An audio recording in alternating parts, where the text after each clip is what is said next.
መሰቃየት፣ መድከም፣ መጨነቅ የምናቆመው? ምን አለ ሰዎች ጥለውን ባይሞቱ እንላለን።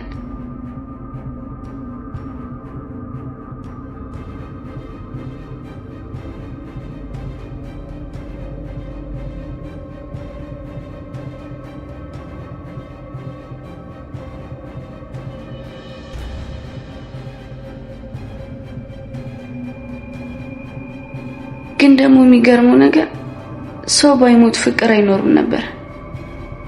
ምናልባት ስቃይ ባይኖር ማመስገን የተሻለ ቀን ሲመጣ መደሰትን አናቅም ነበር።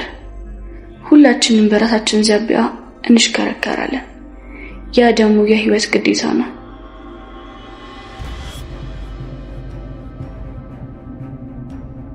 አንዳንዴ ህይወታችን ላይ መስፈልገን ሳይሆን የምንፈልገውን አግኝተን ቢሆን አሁን ያለንበት ቦታ ላይ አንቆምም ነበር።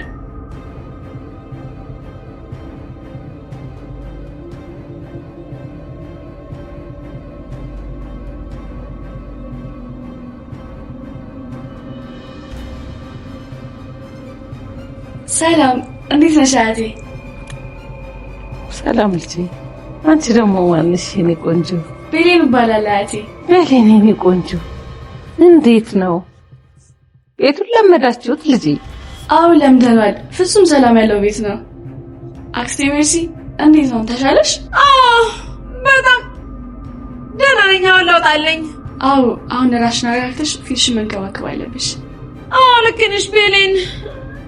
ታውቂያለሽ እኔ ፍጹም ሰላም እንዲሰማኝ የእህቴ የማቼ ሰማል ቤት ስሆን ነበር። ታስታውሻለሽ?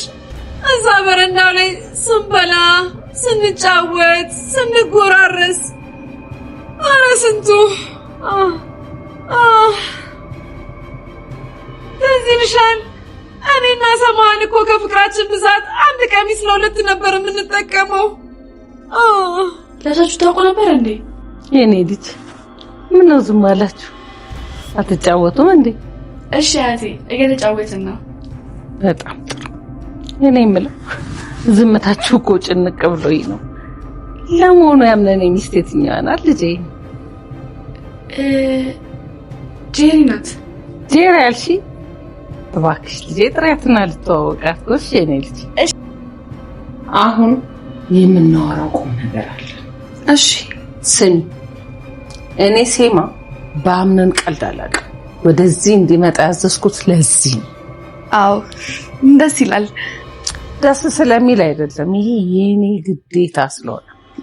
አዎ አሁን እንድትይኝ ሳይሆን አንቺም እንደኔ ስላምነን እንዲሰማሽ ስለፈለኩ።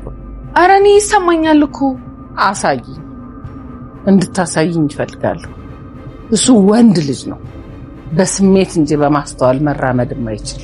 እሱን በቁጥጥርሽ ውስጥ አድርጊ። የማንም ሄጃ ያጣ ዘመድ መጫወቻ እንዳታደርጊ። ያንን ካደረኩ ምን? አምነን ለሜርሲ መጥፎ አስተያየት እንዲኖረው ካደረግሽ ይህንን ቤት በስምሽ አድርገዋል። የእውነት? ግን ለምን? የተባልሽውን አድርጊ። እሺ በቃ ብዙም አትጓጊ። አምነን የዚህን አይነት 10 መግዛት ይችላል። አዎ ግን የምር ይሄ ቤት የኔ ይሆናል? አዎ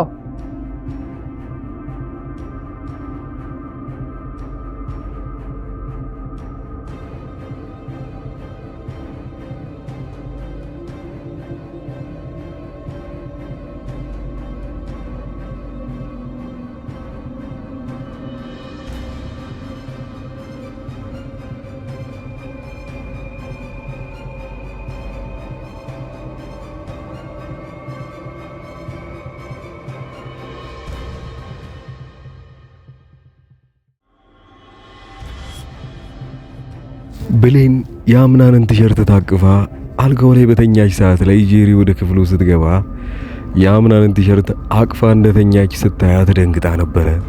ምን የምታረግ ይመስላችኋል? ቲሸርቱን እንዳየች ወዲያውኑ ከብሌን ጋር ግብግብ ውስጥ ትገባ ይሆን ወይንስ ነገሩን በዝምታ አልፋ እዛው ምንም ችግር ሳትፈጥር ታልፈዋለች? በሌላ በኩል የዚህ ቤተሰብ ጉዳይ በጣም አሳሳቢ የሆነበት ነገር አለ። ገና ድራማው ሲጀምር ያኔ የእናቱ መሞት ቀጣዩ ደግሞ እዛው ቤት ውስጥ የቺ ሕፃኗ ልጅ መታገት፣ እንደገና እሱም ሳይፈታ ድጋሚ ደግሞ እዛው አክስቷ መታ እሱን ለመንከባከብ የመጣችዋ ሴት ማበድ፣ ድጋሚ ቤቱ መቃጠል፣ እያንዳንዳቸው ማንዳቸውንም ቢሆን ችግራቸው አልተፈታም ወይንም ማን እንዳደረገው አልታወቀም። አምናን ይህን ሁሉ ከሰማ በኋላ አዲሱ ቤቱ ላይ ባረፈበት ሰዓት ላይ በጣም ተክዝ ብሎ እዚህ ቤተሰብ ላይ ምን እየተፈጠረ እንደሆነ ግራ ገብቶታል። እስካሁን የተፈጠሩትም አንዳች ችግሮች አንዱንም እንዳልፈታውና ራሱ ደካማ እንደሆነ ራሱን በራሱ ያያል። ብሌንም በራሷ በኩል ሐሳብ ውስጥ ገብታለች። የዚህ ቤተሰብ ጉዳይ በጣም አሳሳቢ ነው። አሁን የተረዳችው ነገር ቢኖር አምናን በጣም በብዙ ጠላቶች እንደተከበበና ከነዚህም መሃል ደግሞ እሷ መምረጥ ያለባት አንድ ነገር አለ። እሱን መርጣ ወደሱ የምትቀርበው ከሆነ እነዛ ሁላ ወደፊት የሚመጡ ችግሮች እሱ ጋር አብራ መጋፈጥ እንዳለባት፣ አሊያም ግን ነገሩን ሸሽታ ወደ ኋላ የምትመለስ ከሆነ አንዳችም ችግር እንደማይደርስባት ሐሳብ ውስጥ ራሷ ይመላለስባታል። መምረጥ ያለባትን ታውቃለች። አምናንን ትወደዋለች፣ ታፈቅሯለች። የምትወደው ገንዘቡን ወይንም ንብረቱን ብላ አይደለም። ገና በቀረበችው ሰዓት ላይ ጅል እንደሆነና ወይንም ደግሞ ሞኝ እንደሆነ እንደ ንብረቱ እንደማይኮራ ጭምር በደንብ አድርጋ አይተዋለች። አሁን ያላት አማራጭ እሱን ማዳን የምትችለው ራሷ ብቻ እንደሆነች ታውቃለች። በደንብ የምታስብ አጠገቡና ዙሪያው ያሉ ሰዎች እንደማይረዱትም ጭምር እሱንም እየተገነዘበች መታለች። ሌላው ሜርሲ አዲሱ ቤታቸው ውስጥ ከገባች በኋላ ድጋሚ ልታጨናንቃት የምትችል ሌላኛዋ የአምናን ሀያት መታለች። አምናን ሀያት እንግዲህ ቤቱን ለጊዜው እንዲኖሩበት አድርጋ የሰጠቻቸው ለና አምናን ነው። አምናን እያለ ያለው የቤቱን ክራይ መክፈል ይኖርብኛል ይላታል። እሷ ደግሞ መጀመሪያውኑ እንዲከራይ አልፈልግም፣ አንተም ያሻን ጊዜ እዚህ መቆየት ትችላለህ እና ለዚህ ጉዳይም ሐሳብ አይግባ ብለዋለች። በዚህ በቤቱ ጉዳይ ምንም አላሰበበትም።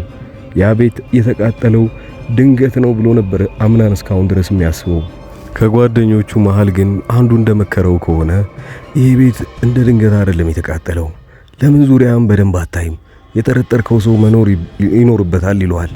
አምናን ግን በዚህ ጉዳይ ላይ በጣም በከፊሉ የሚጠረጥረው ሰው የለም። እስካሁን የሩቅ ጊዜ ጠላት ብለዋቸው የሚያስባቸው ሰዎች እንዳለ እዛ ቤት ውስጥ አይኖሩም። እሱ ግን እዛው የከበቡት እንዳለ ጠላቶቹ እንደሆነ ምንም የሚያውቀው ነገር የለም። አሁን ልታድነው የምትችለው እንደተባለውን ከሆነ ብሌን ብቻ ነች። ብሌን የምትጠረጥራቸው ነገሮች አሉ። አንደኛ በጣም አስፈሪ የሆኑ ጠላቶቹ ሲፈን ነች። ሁለተኛዋ ሜርሲ፣ ሶስተኛዋ ምናልባት ጄሪም ደግሞ እንደ ተንኮለኛ ነገሮችን ባታደርግበትም ሆን ብላ አሁን ግን እየቀረበችው ያለችው አምናንን ገንዘቡን ብላ እንጂ የተለየ ፍቅር ለሱ ኖሯት አይደለም። እንደውም ሀያትየው በጎን ተወስዳትና ቃል የገባችለት ነገር አለ። ሀያትየው ወደዛ ቤት ልክ እንደገባች የአምናንን አዲሱን ሚስቱን መተዋወቅ እፈልጋለሁ ትላለች። ግን ያ ነገር ሳይፈጠር በፊት ራሷ ብሌን ቀድማ ትመጣና ሰላም ስትላት አንቺ ሚስቱ ነሽ እንዴ ብላ ትጠይቃታለች። አይ እኔ አይደለሁም ጄሪ ነች ልጥራት እንዴ ትላታለች። አዎ እስቲ ጥሪልኝ ልተዋወቃት። ወዲያውኑ እሷ ትሄድና ጄሪን ትጠራታለች። ጄሪም ወደ እሷ ስትመጣ አንድ ነገር ትነግራታለች። እኔ እኮ እዚህ እንደገባው ካወቅሽ መተሽ መተዋወቅ ነበረብሽ፣ ለምን አልተዋወቅሽኝ? ይቅርታ፣ አዎ አንቺን መተዋወቅ ነበረብኝ፣ ለምን ነበር የፈለግሽኝ? ትላታለች። አሁን ልዩነቱን እያየች የመጣች ይመስላል አያትየው። ምክንያት የነበረውም ያቺኛዋ መጀመሪያ ሳትጠየቅ መታ ራሷ ሰላም አለችኝ እና ጸባይዋም ውበቷም ደስ ይላል። ሁለተኛዋ ግን ስትመጣ ጸባይ እንደሚጎላት በደንብ ተረድታለች፣ ጄሪን ማለት ነው። ይህን ነገር ለመፈተን ይሁን አላውቅም፣ ብቻ ሀያትየው ክፍሏ ውስጥ ገብተው እንደሚያወሩ ጥቅም ወይንም ደግሞ ለብቻዋ ልታወራት እንደምትፈልግ ትነግራታለች። ጄሪና ሀያትየው ወደ ክፍላቸው ከገቡ በኋላ ለጄሪ አንድ ነገር ትነግራታለች። ሀያትየው እዚህ ቦታ ላይ ይህንን ቤት አየሽው አይደለ? ያንቺ የሚሆንበት አንድ ስራ እንድትሰሪልኝ እፈልጋለሁ። ሜርሲን አብዳም ቢሆን እንደምንም ብላ ከዚህ ቦታ ለቃ እንድትወጣ የምታደርጊያት ከሆነና እኔን በዚህ ተንኮል የምታግዥኝ ከሆነ ይህንን ቤት ያንቺ አደርግልሻለሁ። አምናንን ደግሞ ጠበቃ አድርገሽ የምትይዥው ከሆነ የዚህ አይነት ቤት 10 መስራት እንደሚችል ታውቂያለሽ ትላታለች። ጄሪ ምንም አላቅማማችም። ወዲያውኑ ነበረ እሺ ያለቻት። እሺ እንኳን ስትላት ፊቷ ላይ ምንም የድንጋጤ ምልክት ወይንም ደግሞ የሐዘን አይነት ምንም ፊቷ ላይ አላሳየችም። ያ ማለት ምናልባት አያትየው እኮ ጄሪን እየፈተነቻት ከሆነ ተንኮል መስራት ለሷ በጣም ቀላል ነው ማለት ነው ብላ እንድታስብ ነው የሚያደርጋት። አያትየው የመጀመሪያውን ፈተና እንደፈተነቻት ጄሪ መውደቋን በዚህ ሁኔታ ላይ ማረጋገጥ ትችላለች። ወደ መጨረሻ አካባቢ የተፈጠረውን አይታችኋል። ያኔ እሷ ብሌን አልጋው ላይ በተኛች ሰዓት ላይ የአምናንን ቲሸርት ወይንም ሸሚዙን ይዛ አቅፈው ነበር የተኛችው። ጄሪ እንግዲህ እንደማንኛውንም ቀን ወደዛ ክፍል እየሄደች እያለ ያንን ነገር ስታይባት ድንግጥ ትላለች። እሷ አሁንም ቢሆን ከአምናን ጋር ያላትን ፍቅር ግንኙነት እንዳላቋረጠችና አሁንም ወደሱ እየሄደች እንደሆነ ቅር ይላታል ማለት ነው። በሰዓቱ ግን ጄሪ ተናዳ ምንም ላታደርጋት ትችላለች። ተንኮል እየሰራች ግን ሁለቱን ለማለያየት ከዚህ በኋላ እቅድ እምታወጣ ይሆናል። ጄሪ። ሲፈን በሌላ በኩል እዛ ቤት ውስጥ ያግዘኛል ብላ ያሰበችውን ሙስጠፋን እያጣችው እንደመጣች በደንብ ተገንዝባለች። ይህንን እሳት ያደረሰችው ራሷ እንደሆነች ከነገረችው በኋላ በጣም ይናደዳል። ለምን ቀድመሽ አልነገርሽኝም? እንደዚህ አይነት ነገር ማድረግ እኮ አልነበረብሽም። ይሄ ጥሩ ስራ አልሰራሽም ብሎ ይጨቃጨቃሉ። አሁን ላይ ሲፈን የተረዳችው ነገር ቢኖር ከዚህ በኋላ የምትሰራቸውን ተንኮሎች እንዳለ ለሱ መናገር እንደሌለባት ታውቃለች። ለምን እሱ አሁን እዚህ ቤት ውስጥ ከገባ በኋላ ለነዛ ቤተሰቦች ተሸንፏል ብላ ስለምታስብ። አምናን እያለ ያለው በሌላ በኩል ለምንድነው ፊት ለፊት የማይቀጥሙኝ? ጠላቶቼ ለምንድነው ከኋላ የሚወጉኝ? እያለ በጣም እየተናደደ ነው። በአሁኑ ግን በደንብ ማሰብ እንዳለበት ሌላኛው የሱ ታማኝ ጓደኛ ወይንም ደግሞ መስሪያ ቤት አብረው የሚሰሩት ልጅ ይሄኛውን ጊዜ እንግዲህ በደንብ ማጤን አለብህ። የምትጠረጥራቸውን ሰዎች ንገረኝ፣ የቀረውን ነገር እኔ አጣራልሃለሁ ይለዋል። ጄሪ ደግሞ እዛ ቤት ውስጥ ከገባች በኋላ ሁለተኛ ሙከራዋ ልታደርግ ነው። እንደምንም ቢሆን አብረው ከተኙ በኋላ ሁለተኛ ልጃቸውን መሞከር እንዳለባቸው አቅዳለች። ይህንንም ያቀደችው ከሜርሲ ጋር ነው። ሜርሲ አዲሱ ቤቱ አልተመቻትም። እዚህ ቤት ውስጥ ቁጥጥር ይበዛል እና እሷ ደግሞ በጣም ነፃነት ትፈልጋለች። ተንኮል ካልሰራች ምንም መስሎ የማይታያት ሜርሲ አሁን ላይስ ምን አይነት እቅድ ይኖራት ይሆን? ሲፈንስ አሁን ተፈቅያለሁ ጨርሻለሁ ብላ ትወጣለች፣ አሊያስ አይ ይቀረኛል ብላ ሌላ ጉዳት ልታደርስባቸው ትችላለች። ይበልና አሁን አብዳለች የተባለችው ወይዘሮ ሙርዚና ወይንም ደግሞ እዛ ቤት ውስጥ ሁለተኛ እናቱ ብለን እንጥራትና እሷ ከእብደቷ የምትመለስ ከሆነ ያኔ ያበደች ጊዜ አብዳለች ብለው ፊት ለፊቷ ብዙ ነገር እያወሩ እንደነበረ ታውቃላችሁ። ያንን አስታውሳ ምትናገር ከሆነ በደንብ አድርጋ ታውቃለች። ምን ይታውቃል ማን እንደጎዳትም ጭምር በደንብ ስለምታውቀው ምግቡን ማን እንዳበላት ያንን ሁሉ በደንብ ስለምታስታውስ ወዲያውኑ ለሲፈንና ለሜርሲ አደጋቸው ተንኮላቸው እያንዳንዱ ይጋለጣል ማለት ነው። ለሌላኛው ክፍል እስኪ የጓጓችሁ ሰዎች ብቻ ኮሜንት ላይ አውጓግተናል ቀጣዩ ክፍል ይለቀቅልን እያላችሁ ቻናሉን አጨናንቁት። ሰብስክራይብ ማድረጋችሁን አትርሱ። በዚሁ አጋጣሚ ቀጣይ ክፍል ላይ የሚፈጠሩትን ነገሮች ቀንጨብ አድርጌ እንደዚሁ እንዳቀርብላችሁ እዚህ ቻናል ላይ ሰብስክራይብ ማድረጋችሁን አትርሱ። ቀጣይ ክፍል ላይ እስክንገናኝ ድረስ መልካም ጊዜ